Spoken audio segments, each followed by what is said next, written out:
Hello, amigas, and welcome to Amiga Handle Your Shit podcast. How exciting to have these beautiful souls here with me today, Estefania and Paulina, who are the founders of Dreamer Jewels. And Dreamer Jewels is more than just a jewelry brand, it's a reflection of who they are. Estefania, being a DACA recipient, they were inspired by the term dreamers, bringing forth their brand name.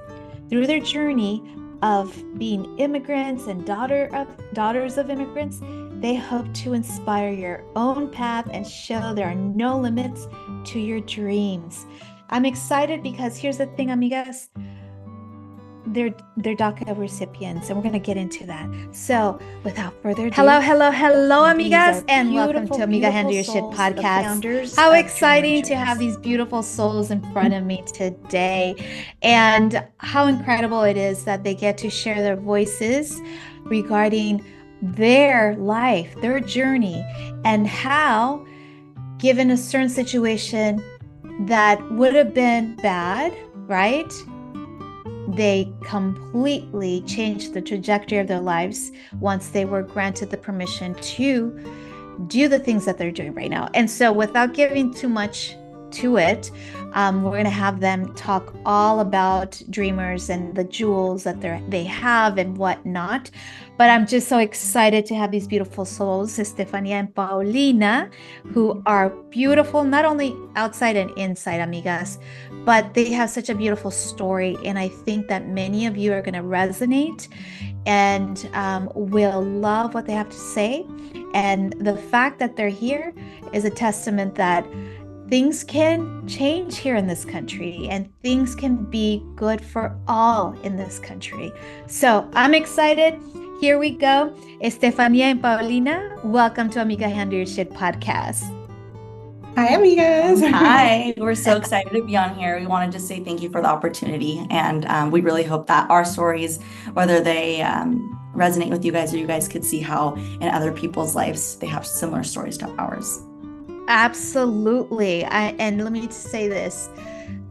I was having a conversation prior to getting on the podcast that as an immigration attorney, I help many DACA recipients, and I am so fortunate. I didn't help them particularly, but now I'm like, here's the other ripple is that I get to work with them, which is something that happens when you actually get adjusted as a DACA recipient, that you can actually work here in the United States. So I'm excited that they get to work with me, and we're going to have them on October 17, amigas, in downtown LA. So be on the lookout for that Evite that's going to be going out. So you not only get to hear them right now, but you also get to see them physically at the place. So amigas, oh my God. So as always, I always ask my guests, because it's so important for us to go back to where people are from. And that's the only way we get to really honor the person when we know their history. And so, amigas, we're going to go back de bebés, donde nacieron, the whole 9 yards. So here, take it away. Tell us, where were you born and what you're up right now? What's going on? Okay, so do you want us to take turns, or one lead the way and the other? One lead the way and then the other one goes. So okay. You did. Okay, so I'm Estefania, or many call me Fanny, and I was born in Morelia, Michoacan. And when I was 2 years old, I came to the U.S. and I came on a tourist visa with my mom, and we ended up extending our stay because she was, so when I was little, she was with, my biological dad, and he was just not a very nice person. He was abusive towards her, and it just wasn't a safe environment. And like me being her first daughter, her firstborn, she wanted to keep me safe. So just like any mom would do, she took me under her wing, and they ended up getting divorced. And I'm so thankful because I know not a lot of women are lucky enough to be, or strong enough, to take that step and to leave an abusive relationship. But she had that strength, and we ended up moving to Arizona. And that's where a few years later, she met the one I consider my dad, the one that raised me. And they ended up, falling in love and getting together. And then a few years later, when I was 5, she became pregnant with my little brother. And from there, we just stayed together. But it was a pretty tough start for her because my grandma, which is, her mom, she had just moved to Sonora because we were living the border of Arizona and Nogales. So we would go to Nogales, Sonora, and then go to Arizona. And my grandma moved from Morelia to Nogales, Sonora, because she wanted to be close to my mom. And she's always been an entrepreneur. She owned a lot of restaurants growing up. So she was like, you know what? I want to start something new. I want to be closer to you. I want to start a seafood restaurant out there. So my grandma did that. And her and my mom got really close during that time. And then that's when my mom became pregnant with my little brother. And maybe a couple months before my mom was due and went into labor, my grandma passed away. And my mom was there, taking care of her, and she witnessed her pass away. And so that was pretty tough on her too. And so after that, we ended up moving to Arizona, and we stayed there for a little bit, but it was so when my grandma passed away, it was a couple weeks before the grand opening of her restaurant. That's where I'm like, what happened with the restaurant? Yeah, I'm like, wait, I'm going all over the place. Yeah, so it was a couple weeks before then, and my mom, knowing this was my grandma's dream, was like, well, I'm gonna open that for her. And so my grandma was, I wish I would have gotten to know her more, because everything my mom tells me about her is just so beautiful. I'm like, ooh. She would she played the piano, had a beautiful she's here with you right now. Artist, all of that. Thank you. Yeah, so all of that. So she had painted this beautiful mural, and so my mom was like, okay, well, let me just finish painting the rest, just a solid color. So she finished that, and they had the restaurant for about a year. So my mom opened it with my dad, and my dad, he had some alcohol problems. So he would. This is dad number 2 or dad number 1? Yes, dad number 2. Okay. Yeah. So dad number 2. So dad number 1, I've never met to this day. Okay. Yeah. Okay. So dad number 2, he, so he had an alcohol problem, and he would end up drinking at the end of the night. He would drink with with their employees, and then they would go out and all this. And then my mom, being pregnant, she would be taking all that in, or then just a lot of things. So she decided, you know what, this isn't the environment that he should be in, having a restaurant with alcohol. So she decided to close that restaurant down after a year in business, closed it down, and that's when we moved to Arizona. So we moved to Arizona. Now we were living in Tucson. And then that's when our visa ended up expiring a little bit later. And I know my parents were going to get married, but then my dad was drunk the day before. So the next day, woke up late, and then missed the court date because it was going to be through civil. And so my mom took that as a sign that, you know what, I'm not going to do that. I'm not going to get married. And she's like, no, I don't, because I was just thinking of the future, and then now, dealing with divorce and all that. So she's like, no, we'll be together, but we're not getting married. So then they were together. They got together when I was 3 years old, up until I was 16.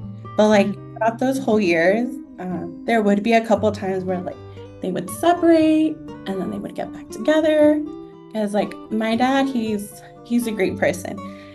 But, he has some mental illness issues and all that. And he's very machista, so doesn't like to accept that or accept the help. Or the few times he did accept the help, it was okay, I'm good now, I'm good.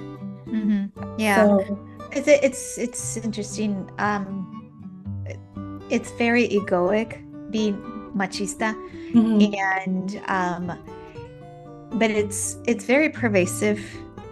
I mean, in Mexico, at least, I know that. And then also here in the United States, I find it, when it happens is because people are not very self-aware, Mm. not self-aware of themselves, and much less aware of who the other person is. And so, I get it, to have, and then add alcohol to the mix takes it to a whole different level, right? Did it ever get violent with him? Because sometimes this happens, because I've done a lot of domestic violence work as well. Yeah. Not that I know of, not physical abuse, but I know there was a lot of like verbal abuse and, emotional abuse. But yeah, I So don't then, think it was physical. so your brother was born eventually, right? Yes, he was born in the States. He was born in Arizona, and he's 5 years younger than me. Okay. I'm How old are 30. you? You're 30. Yeah, just turned 30 this year, and then he's 25. Okay. So yeah, so then I'll add all those mixes. They would separate, and then like every time, so when they would separate, I would be so happy. I'd be like, oh yay, like it's just my mom, my brother, and I. But then when they'd get back together, I'd be like, oh, okay, fine, like I guess. But I never told my mom that. Yeah. And then so they separated like once when I was, I think, in like 3rd grade, and then again in like 5th grade. And then again in like, I don't know, 7th grade. And then the final time was when I was 16. Okay. Yeah, that was the final time. And same, like throughout those whole separations, like we were living in so many different places. So yeah, I grew up in Arizona for the most part. I was there up until I was like 8 years old. So I lived in Nogales, and then I lived in Tucson, which is about an hour away from there. Right. And then 5th grade was the year that I moved the most. So 5th grade, they split up that year. So I started in Long Beach because my mom has friends that she considers family in Long Beach. So she was like, oh yeah, we're gonna go spend the summer there and like all this. So we spent the summer in Long Beach. But then as started to end, she started to talk to me and let me know like, hey, you know what, we're gonna stay out here. And like, your dad and I aren't together anymore. So I'm like, okay, that's fine. I'm staying in Long Beach. So I stayed in Long Beach, 5th grade. But then my dad would come, like, he would come and visit us like once a month, try to get my mom back. And then he came during Thanksgiving break, and he ended up convincing her. So then we went back to Arizona with him. Oh, wow. And later that year, like a couple months later, he got a job opportunity in Tennessee. And it was from my tia and my tío. They have a company out there, and so it was a trucking company. So he's like, okay, I'll take the job. So then we ended up moving to Tennessee. It was like East Tennessee as a 5th grader, like such a small town. Yeah. But I loved it because I was little. I'm like, oh cool, we get snow days, like we get to go to school. Right. I loved all of it. But anything else, like if we wanted to go to the movies, to the mall, like Costco, you have to drive an hour because in the town there's just like, a few grocery stores, just like your necessities. Right. So it was like a big change. And my mom loves like the city life and everything. She's like, no, like she got really depressed out there, but stuck through with it. And then they started having problems out there again. They separated while we were there, got back together. And then we had a family member, it was my dad's uncle. He passed away, and, we had to go to Arizona. So I think that family member passing away just made them realize like, oh, we're so far from all our family, because most of our family is in Arizona, like my dad's side. And like all of my mom's family is in Mexico. Yeah. So we ended up moving back to Arizona. And then we were there for like maybe 2-3 more years. And then they had their final separation once more.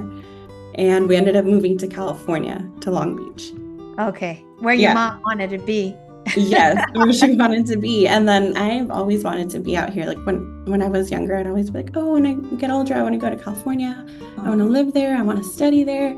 And so when I was 16, like my junior year of high school, we moved to Long Beach. And we started there. And then a year later is when my mom, oh no, it wasn't a year later, actually. It was like within the first couple months that we moved, she met Bao's dad. That's my stepdad. I was going to say, people are probably convinced, like, Yeah. how did she get in the mix? Yeah, we're stepsisters, but we call each other sisters because Same thing, yeah. Well, yeah, I mean, it's you two are related. Not biologically. No. Wait. Oh, your dad number 3. You were already born. You were already born, and then your dad married Estefania's mom. Yeah. Yes. Okay. Hello. Yeah. I know. Yeah, there's a lot of parts to it. There's a lot. Okay.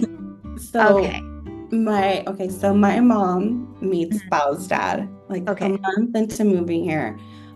It was at one of her uncle's Halloween parties, and my mom's friends were like, "Oh, come on, let's go." And my mom was still sad, and she's like, "No, I don't want to go." They're like, "No, come on, you need to get out of the house."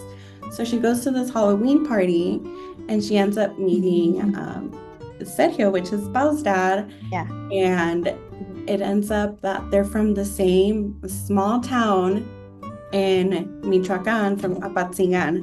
Apatzingan. Oh, yeah. My family, my mother is from Michoacan, and I always remember my grandparents, well, all of them talking about Apatzingan, but I mean, I don't know much. The one and only time I was in Michoacan was when I was small. It must have been about 4 years old. Mm-hmm. Wow. And yeah, because my mom is from El Salitre, which is a little hole in the wall kind of thing, right? So I just remember that one time going over there, and that was it. But other than that, I don't really have much recollection. Mm-hmm. But I do remember them talking about Apatzingan. Yeah. So I'm like, now I know somebody else. Yeah. Okay. So all right, so they start talking about the same area that they're both from. Yeah, that they're both from, and they couldn't believe it. And they're like, "What?" No, and they, started, "Oh, do you remember this? Yeah, my grandma used to own that. Oh, I used to go to school here." Yeah. And they had like so many friends in common. They lived close to each other, and like they grew up next to each other basically without even knowing. Yeah. Without knowing. Oh my God. Yeah. Wow. So then, so they eventually get married. Right? Yeah, they're not married, but they're not married. No, they're together. They're together. Yes. Yeah. Okay. They're together. Okay. Yeah, but they've been together for like 10. Oh yeah, I was gonna say over 10 years. Yeah, they've been together for like 13 years now. Yeah. Oh wow. Okay. So now tell me the okay. I know that you're from Morelia. Where are you from, Paulina? Yeah, so my story is a little bit different. So my parents both immigrated here. My dad from Apatzingan, that area, and then my mom is from Mexico City. And my parents both came here around the age, I think my dad was around 14 and my mom was around 14 or 16, kind of roughly around the same age. Yeah. And they didn't end up meeting until college. So they both went to Cal State Fullerton. And then, got married, and they had us. So me and my 2 biological sisters were born here in the States. Okay. And then obviously my parents got married. They both got divorced. My mom got remarried, and then my dad met Fanny's mom. And then that's kind of how I came into the mix of everything. So I'm not myself a DACA recipient, but I know from seeing it literally from my sister and just family and just hearing their stories, whether it directly affects me, I see it more in a stance I can advocate for people more so and try to help people. And a little bit about me too is that I'm studying to go to law school right now, next year hopefully. So I'm taking that. You're taking your LSAT. So good luck. So I know one of the big things was trying to help people in all the ways I can, and having a voice, since I'm lucky enough to have was born here, or lucky enough to be born here. I'm able to, hear my sister's story and see how, regardless of everything she went through, all the struggles, I see how resilient my stepmom is. I call her my stepmom. She's one of the toughest people I've ever met. Despite everything she goes through, that lady will not show you a day in her life that she struggles. Yeah. So it obviously warms my heart to see you don't know what's going on in someone's life, and with all the diversity or all the struggles they face, they're still able to make a change, make a living in this world, regardless of what people have said about, people coming here illegally and everything like that. So it's just a little different than hers, but I'm just basically seeing it from a different angle, basically. It's a very different perspective. For And it's sure. it makes you be more grateful, right? 100%. Have more advantage. Yeah. Have the advantage of being here and being free to go anywhere, not having to ask for permission. Exactly. Just working itself. And you don't realize that. Like, I see my friends and they like think it's like such like an easy thing, which if you're born here, yeah, but if you don't see it firsthand, it's so real. People don't realize like what struggles people go through unless you like are able to put yourself almost in their shoes in a sense and kind of see it from the other perspective. And it's hard for a lot of people. Yeah, exactly. So let's get back to the DACA. Okay. Now, give us your journey with being a DACA recipient. Like, how did it all start? When did it start? Because I know from practicing law, there was several steps. There was the Obama way, and then that ended and all the things. But if for those out there who have no idea what this is about, this is the Deferred Action for Childhood Arrivals, which was promulgated back when Obama was in office, which was part of the executive order. So there was several steps where the order was halted. However, I don't know whether it was either before or after, but if you could explain, Paulina, Fanny. Yeah, Fanny. Yeah, Fanny. I'm sorry, Fanny. The steps that you took to get a work permit and become a child of DACA, a DACA recipient. Oh my gosh, it was a process, because I want to say it was in 2012 that it happened. Yeah. So I graduated high school in 2012. I graduated from Wilson High School in Long Beach. And like Bao said, many people, they have it, they don't realize how easy they have it, or things that they take for granted as easy as like, I'm gonna go to City College, I'm gonna go to the university, like things like that. Financial aid. Yes. Yeah. So, like graduating high school, a lot of friends were talking about what school they were going to go to, what they were going to do. So I was like, oh, okay, well, being like with my mom, a single mother at the time, it was her, with my brother and I, because it was just like the three of us living together. And so it took us a while, because when they announced it, like it was a whole process. You had to show like, okay, you got here, I think it was I don't remember all the details. I think you had to before get you're by 16. Before 16. Yeah. Before 16, you had to be here, I believe, more than 5 or more than 10 years. Yes. Yeah. Yeah. There's all kinds of years. And then so amigas out there, this is not legal advice. Let me just say that out of the gate. But there are steps, and you have to fit within the compounds of certain dates and the age qualification. And you have to be undocumented. And there are just so many steps to comply in order to become a DACA recipient. So you complied with all those steps, right? Yes, I complied with all those steps. But then, so you have to show all your proof. So luckily my mom keeps everything. So it's like school records, pictures, like everything you can ask for. And then we asked for someone to help us because, it's our first time filling out those documents. So we paid someone and they helped us out. Okay. And then on top of it, I think when it started, the fee was like $465. Yeah, to process, to get like your biometrics for everything. And then so, that was another thing of like, oh, now let's like, like I said, my mom's a single mother living in California. It's like, okay, well, let's try to get that money together. So that took a while. We finally had the money, and we processed it. And then I get a letter in the mail saying, okay, they received my stuff, they're going to review it. And then later I got another letter saying that I hadn't been denied, but that there was something with my application that was putting a hold on it. RFE, request for evidence. Oh Probably my another additional. more evidence. Yes. And when I saw that, I just started crying. I'm like, it's never gonna happen. No, it happens to everybody. Yeah, no, it's gonna happen. So we go again with the lady, and she's like, okay, let's see. And so what the issue was, so when I was living in Tennessee, remember I mentioned I was living in a small town. So I got braces during that time. And I would have to go to North Carolina because I was living in Eastern Tennessee, so it's the border of Tennessee and North Carolina.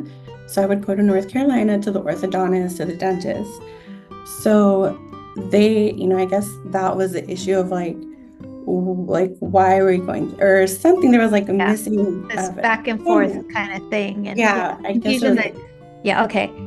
So they had to provide like a whole map and show them this is where she lived. She was going there because of this. And then, write a letter, then turn that in.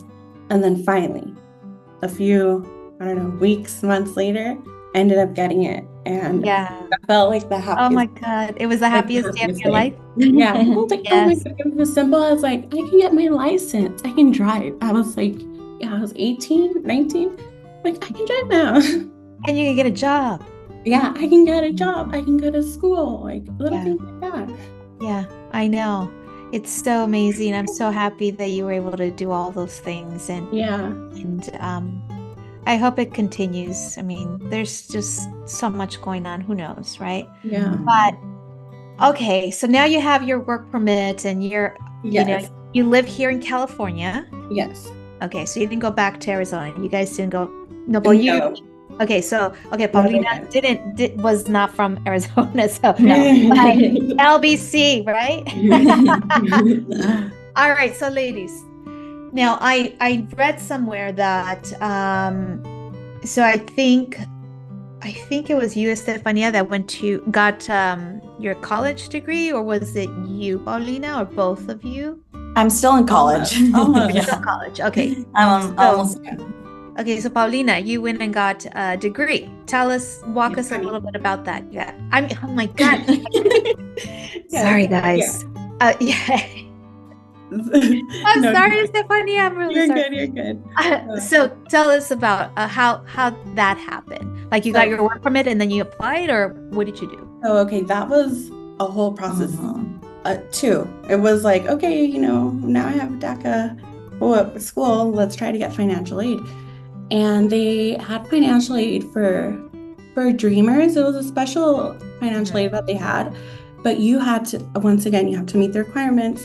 I think it was 3 years that you had to be in a California high school to get that help. And I had only been in a California high school for 2 years. So I went to LBCC and they were like, no, you don't qualify for that one. Like you're going to have to pay as an international student. Yeah. And that was expensive. It's more expensive. It was like 420 class. I don't know, or credit, something like that. It was like triple, quadruple with a credit. And so then Sergio, my stepdad, he had a friend, I think he was a counselor at OCC. So we went over there and he was like, Santa Ana College is like pretty helpful and like you should go and try there. Like, okay. So we go there and they I guess they didn't really look at like the records, or they saw that I was in high school in California and they're like, okay, they ended up charging me as a resident. And I was like, oh, okay. So I was able to go to Santa Ana College, but I was living in Long Beach. And I had just gotten my license not too long ago. So I still wasn't comfortable driving the freeways. Yeah. So I would drive. There was no Uber back then.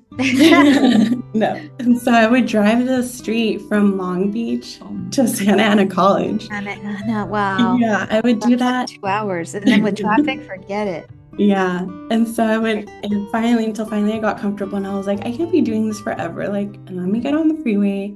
So finally, I got on the freeway.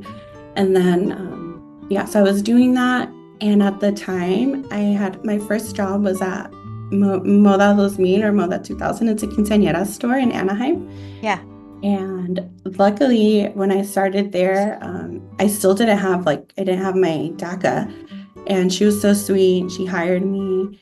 And so I had my job before I was going to school. So at least I was like, okay, I have a job. Like, at least I have something right now. And so later when I was able to like finally go to school, that was like a highlight, another highlight. Like, oh, Yeah, no, yeah. it just opens up your world. Yeah. It gives you this peace and ease of life. Like, Mhm. and many of us take it for granted because we're born here. All we have to do is make sure that we get the grades up, right? And have the money. Then if we don't have the money, then we go and apply for scholarships or financial aid, loans. Easy, right? Yeah, we got to pay it back, but at least there's options. Yeah. But when you were brought to this country through no fault of your own, and you're here living the life as if you were an American, but yet you don't have the privileges of an American because you're not, right? And so this is the part that, as a mom, I'm a mom and I have my kid, and I always think about like, I mean, it must be really, really tough to leave the country that you're in and come to a foreign country without a community, without the ability to make money. Like, you need to make money to survive. You can't just like, oh yeah, I'll figure it out. It's like, no pasa nada. Well, yeah, no pasa algo. But it's really wonderful that you've been able to, create so much in your life, given these hardships, these moments, and so getting educated, you went that route, and after you got your degree, did you work in that field, or did you just decide, oh no, I want to create a business, and I'm going to create a business with my sister? Yeah, kind of like that. So I got my psychology degree from Cal State Long Beach, and I got my bachelor's, and then I started working in ABA, so applied behavior analysis, and I was working with kids with autism as a behavioral therapist, and I fell in love with it because I started doing that like at the end of my last semester at Cal State Long Beach. And then the pandemic happened during my last semester. So I was supposed to graduate May 2020. Well, I did. I graduated May 2020. I just didn't walk. And nobody did, huh? Well, my Yeah. sister also graduated, but she graduated from medical school. So she didn't have an actual ceremony or anything like that. It was like sad.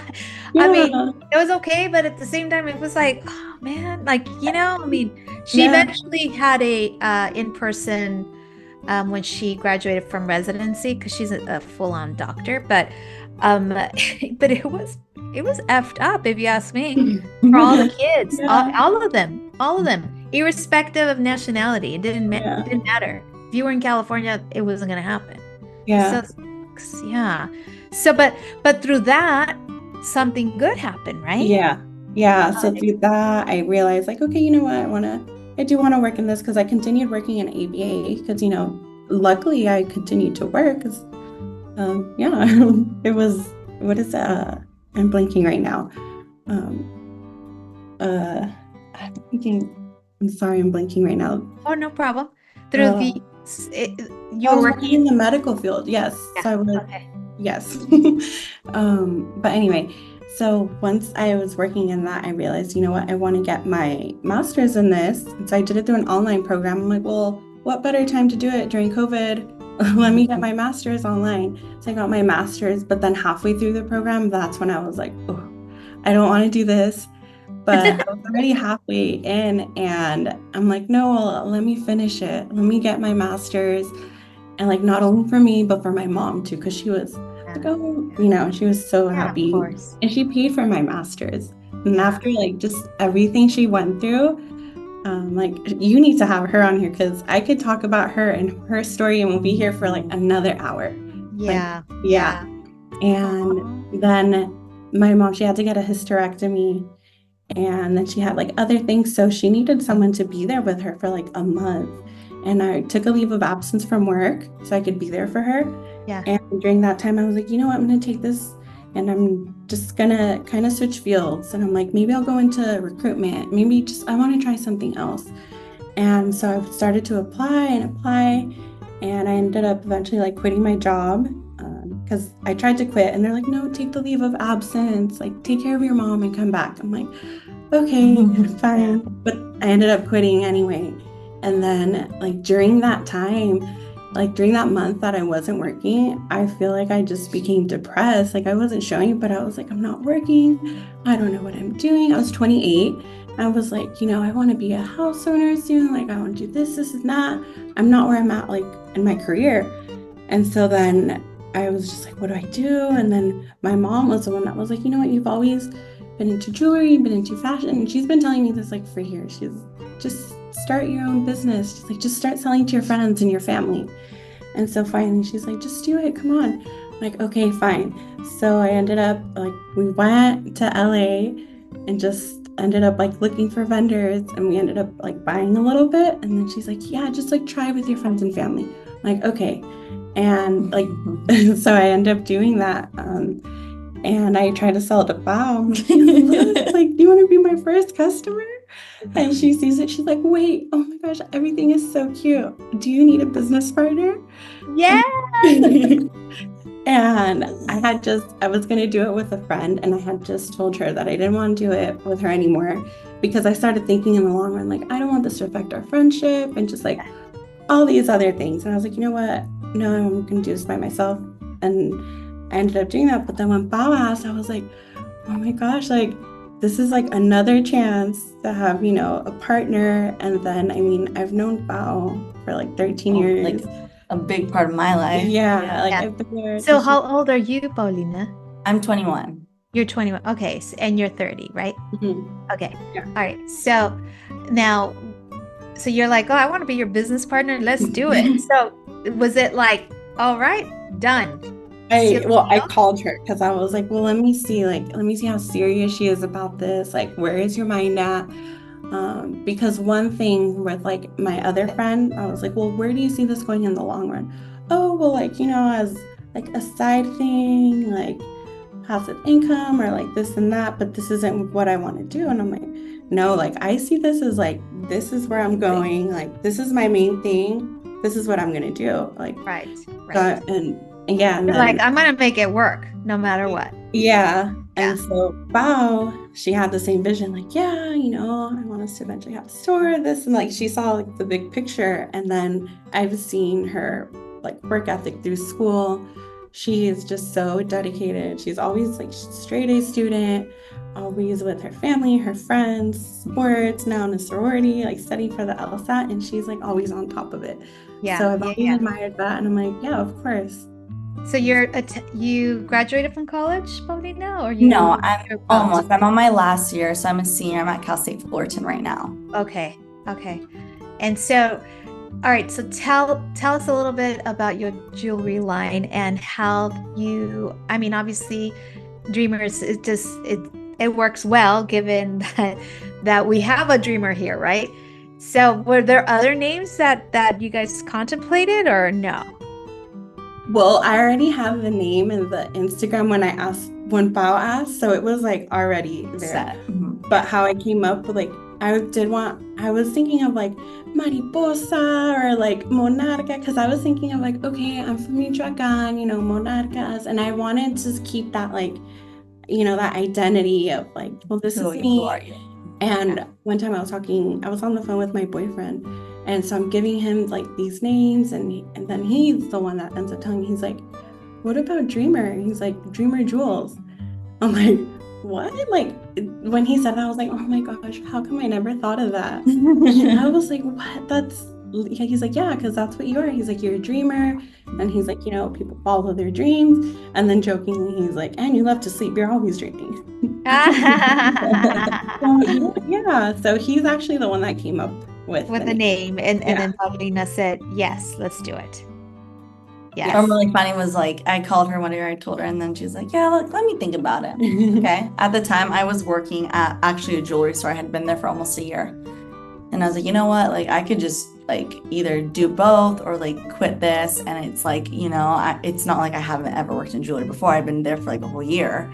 So Is this also like the same kind of jewelry, or is it like gold, diamond jewelry? It's not so much gold diamond, but it's still, it had like plated pieces in a little bit. When I was working there, they had just for like the past 2 years recently had introduced the what they call fine collection. So like gold jewelry, like real gold. Yeah. Now they've expanded, but they still have both. But yeah, she had called me. She's like, maybe like I'll let you know. I'm like, okay. And then she's like, you know what? Yeah, like you can come, you can join, blah, blah. I'm like, oh my God, that's awesome. I think I stayed at my job for like 2 more months, I want to say, give or take. And then I was like, oh yeah, like I can't be working 40 hours, try to help you do this, still be in school, still be like in all the clubs. Like it's just way too much. So I ended up quitting that job. And my dad was even like, sometimes you just have to like take a leap and, go for it, because what if you regret it later on, saying like, I wish I would have put more time towards this. Yeah. And, he gave me like all that inspiration. I'm like, you know what? Yeah. He's like, if you guys ever need help with anything too, because it might like, starting a business takes a little bit of money. He's like, we'll always be here to support you guys. Yeah. So yeah. You'll have a venture capitalist in your family helping you out. Oh, this is awesome. Okay. So let's talk about the business side of this. Like, how was that component? Are you guys 50-50? Who also does the operations of this? Who is the designer? Like, take us through it as if we want to actually have a jewelry store ourselves, just so that our audience can know a little bit more what it takes to have a business like this. It's definitely a lot more than I ever thought. And like funny, my degree is not in business. So I think that was a big thing. And don't like be scared to start a business just because you don't know all like the intricate details about it, because like the permits and things, like those are things that like from the beginning, Fanny found out herself. And obviously with our parents, that's a big portion. Our parents are business owners themselves. So we had like the guidance of my dad and stuff to tell us like, you need this and that, be careful with these things. But we are 50-50. Fanny, I definitely would say, is like the creative brain. She like is the one that thinks about like, oh, let's post this. I am not like that. I'm not very like, this would be cute with it. Like she's a very big imagination. Like yes, I don't know how the she visual. does it. She's got the vision. Yes, she's the dreamer. She's the dreamer. Literally. I'll be like, you know what? Tell me all like, do I need to go to a meeting? Do I need to file do I need to send an email? Do I need to file some weird thing and make sure that we're not getting charged because of this tax thing? That I like that stuff. I like more, I guess, like the operation. The operations of it. Yeah. Yeah. Obviously, like we both go to pop-ups and things like that. That's the best part, I would say, because who doesn't? Like for us, we both love talking to people. You talk to people for 6 hours and you get to know them.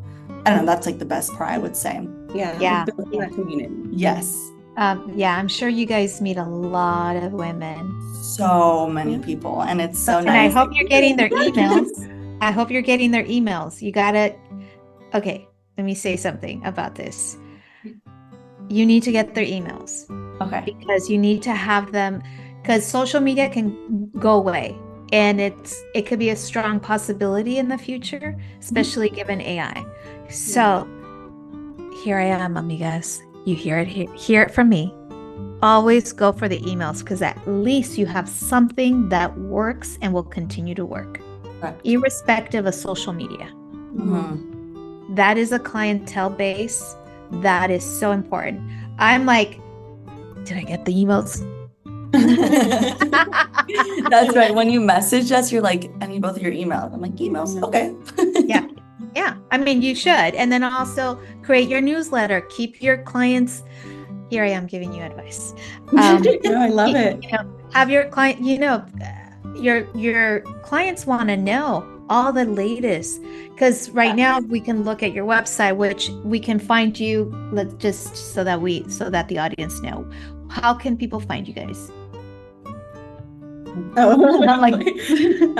You can find us at shopdreamerjewels.com, and we do engravings, and then we also have jewelry. It's tarnish free. And then on Instagram and TikTok, you can find us at dreamer.jewels. We're more active on Instagram, I will say that.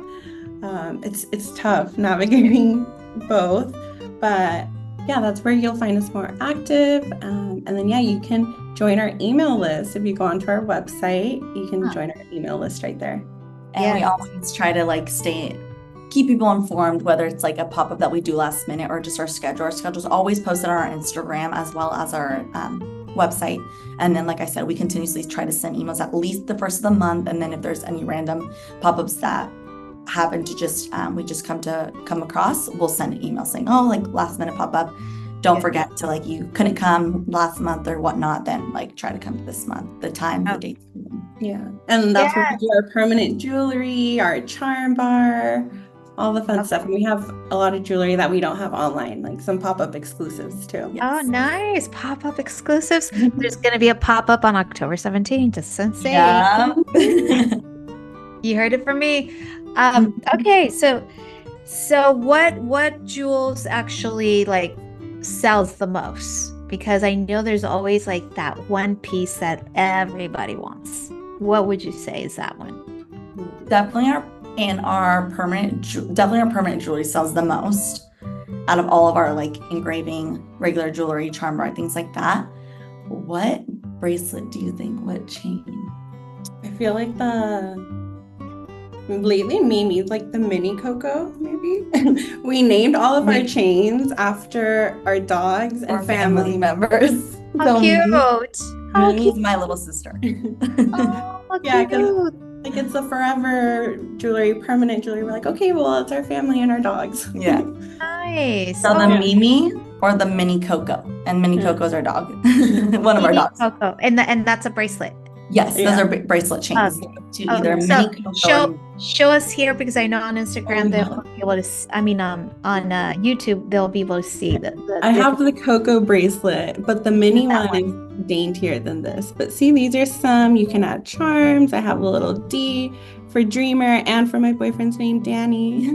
Two of them. Okay. Made a little hand chain. Oh, I like that hand chain. That's you can take off. It's a clasp. Yeah, and then a little charm necklaces, yes. Mine I will always change mine out. So I have 4 on this hand. Oops, let's try to separate them. Oh, actually, this is a really popular one. This one's always sold out. This first one, right? And then I have just simple ones on this hand with the little diamond. But the Mimi one is very similar to this guy. So people love that one because it's sturdy and it's the best price for gold. And then really quickly for our regular jewelry, I would say our best selling piece would probably be the Desiree hoops. I don't even have those in, but they look a little bit similar to yours. They're little. So this. Anyways, I don't want to get super tangent here, but I was looking for my jewelry to put on, and then I'm like, damn it, where is my this? Where is my that? And then I'm like, okay, calma. We're going to highlight their jewelry. We're good. So I need to get your jewelry on my neck. Yes. October 17th. October 17th, I'll be buying a lot. Because I'll be busy, but at the same time, I'll send somebody to your booth to buy me. Yes. Oh my God, this is so exciting. So, what do you hope to attain with your brand? Where do you see it going? I would eventually want us to have a storefront, because that way we can continue seeing our customers and we have a more permanent spot where they can come visit us whenever they want, and then just forming a community and allowing them to see that doesn't matter whether you're a dreamer, female, Latina, whatever it is, you can do whatever you set your mind to. Yeah, absolutely. Well, amigas, before I let you all go, I always ask my guests for 1 or 2 tips on how an amiga can handle her shit. And I know you ladies are. So what say you? Okay, let's see. How an amiga can handle her shit is to stop doubting herself and believe in herself. Because, I feel like we're our biggest critics and we don't see all the potential that we have. And I mean, if you have a vision, if it's in there for a reason. Yeah. So you got to just follow your heart and do it, as cheesy as it sounds. And then the other one is maybe like to have a growth mindset and then just have a positive outlook, because there's like so many negative things going on, and you can sit there and think of the negative things, or you can be grateful for, wow, I woke up by the little things. Yeah, the little things. Like sometimes I get really overwhelmed, like, oh my gosh, we have to ship this and we have to engrave that and we have to do this, and then I'm like, wait, what a blessing. What are you doing? You're shipping for your online store? Wait, you're engraving? You're doing this for your business? And it's like, okay. So it's just changing the way you look at things. And it took me a while to get there, because my mom has always told me, be positive, be positive. And there was a time where I'm like so negative. Ay, no pienses así, Fanny. But and it's very, I'm 50, so it's very easy to go into the negative and in the dark side, right? For sure. And be there, and you will continue to be there unless you actually change your mindset and change your surroundings, because sometimes you continue to perpetuate that negativity if you continue to be in the same negative group. So spreading positivity is always so important, and you ladies are making this change in our society, showing that it can be done.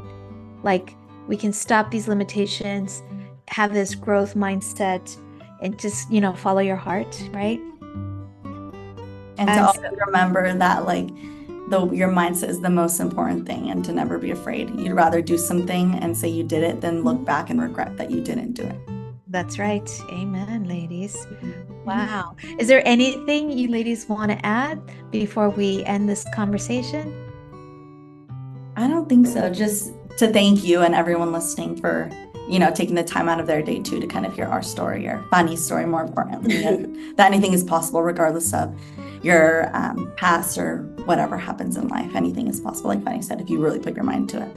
Yeah. I never imagined to be on a podcast talking about this, to just be talking about this, because for such a long time it was like, don't talk about it, don't say, you're undocumented. So my friends didn't find out I was undocumented until I was like 19, 20, because they wanted to travel, and I was like, You're like, I can't. Yeah, but they've been so sweet. So I'll be in Puerto Rico next month. Oh, good for you. Good for you. I'm very happy for you both. Congratulations. I wish you all the best, all the money, all the abundance, and make sure that, I think that it's like spreading the wealth, spreading the abundance, sharing with the community, and making sure that, that person that thinks that it's not possible, amigas, it's possible, and they are a testament to it. So grateful for having you here, Dreamer Jewels. I love it. So we already stated where we can find you, but you can also find them on October 17, amigas, here in LA, downtown LA. And I'm going to say it here, we'll be at Best in downtown LA, but you have to buy your ticket. So rest assured that I'll be promoting that here on the podcast. So amigas, continue to handle your shit. You're going to reach very far, and I'm so glad that I got to meet you and have you here on the podcast. Thank you. Thank you.